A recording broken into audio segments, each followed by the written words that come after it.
ওমরে ফারুক রাদিয়াল্লাহু তাআলা আনহু একদিন নামাজ পড়াইতেছেন। এক ইহুদি এসে বর্ষা দিয়ে ওমর রাদিয়াল্লাহু তাআলা আনহুকে আঘাত করলেন। ওমর রাদিয়াল্লাহু আনহু শরীর থেকে পিনকি দিয়ে রক্ত পড়তে লাগলো।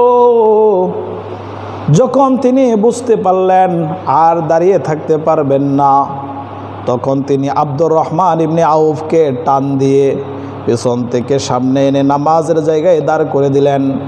ওমর রাদিয়াল্লাহু তাআলা আনহু আর হুঁশ ধরে রাখতে পারলেন না, অজ্ঞান হয়ে গেলেন।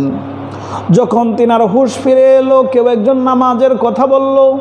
হযরত ওমর ফারুক রাদিয়াল্লাহু তাআলা আনহু তখন বললেন, নাম লা হাজ্জা ফিল ইসলামি লিমান লা সালাতা লা। হ্যাঁ, অবশ্যই নামাজ পড়তে হবে।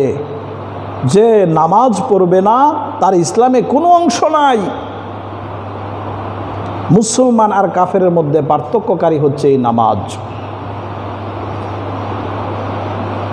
আপনি আল্লাহর বান্দা অথচ নামাজ পড়েন না, আপনি কিসের মুসলমান? নামাজ হচ্ছে আপনার মুসলমানের প্রমাণ। নামাজ পড়েন না তাহলে আপনি কিসের মুসলমান? এই যে হাদিসের মধ্যে আসলো যে মান তারাকা সলাতা ফাকাদ কাফারা, যেই ব্যক্তি নামাজ ছেড়ে দেয় সে কাফের হয়ে যায়। তাহলে এখন যারা বেনামাজি আছে তারা যদি মারা যায় তখন তো তাদের জানাজা নিয়ে ব্যস্ত হয়ে যান, মাইকিং শুরু হয়ে যা।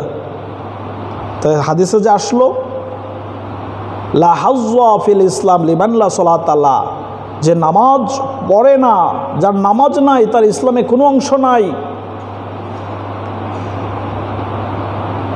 as-salatu কি আল ফারকু বাইনাল ইসলামি ওয়াল কুফরি তারকুস সালাহ। কুফর আর ইসলামের মধ্যে পার্থক্য হচ্ছে নামাজ। মান তারাকাস সালাতা ফাকাদ কাফারা, যে নামাজ পড়ে না, নামাজ ছেড়ে দেয় সে কাফের হয়ে যায়। তাহলে বেনামাজির আবার জানাজা কিসের বলেন? এই হাদিস দ্বারা কি বোঝা যায়? সে তো মুসলমানই না, তাহলে তার আবার জানাজা কিসের? এখন কথা হইল, বেনামাজি যদিও নামাজ পড়ে না, একেবারে জানাজা ছাড়াও তো তাকে দাফন করা যায় না, কি বলেন?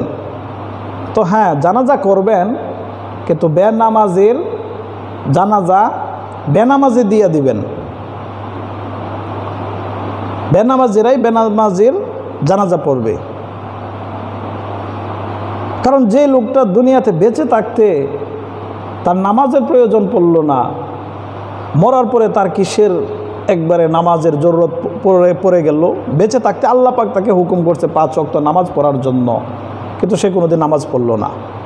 এখন মারা গেল, এখন তার কি এমন প্রয়োজন পড়ে গেল যে তার নামাজের জন্য সবাই ব্যতিব্যস্ত হয়ে যান? ওই বেনামাজের জানাজা বেনামাজিরাই পড়ুক। কারণ মানুষ তো একাকী মারা যায়, অনেকেই ঘরের মধ্যে দরজা বন্ধ করে ঘুমিয়েছিল, মারা গেল। তো ওই সময় সে আল্লাহর কাছে তওবা করে কালেমা পড়ে মৃত্যুবরণ করলো কিনা এটা তো আমরা জানি না, এজন্য জানাজা হবে, কিন্তু বেনামাজের জানাজা বেনামাজিরাই পড়বে। এগুলি আমাদের বুঝতে হবে। দুনিয়া তো খুব ভালো বুঝি, কিন্তু আখিরাতের ব্যাপারে আমাদের অনেক উদাসীনতা আছে।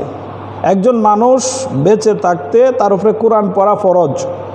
কোরআন পড়া, কোরআন তেলাওয়াত করা, কোরআন শ্রবণ করা, এটা সবের কাজ। কিন্তু কোনোদিন সে একটু হুজুরের কাছে একটু সময় দিয়ে কোরআন শিখলো না, একটু কোরআন তেলাওয়াত শুনলো না, মারা গেল। এখন লাশ শোয়াইয়া তার চতুর্দিক দিয়া মানুষ কোরআন শরীফ নিয়ে বসে এখন কোরআন পড়া শুরু করছে। কি প্রমাণ করে?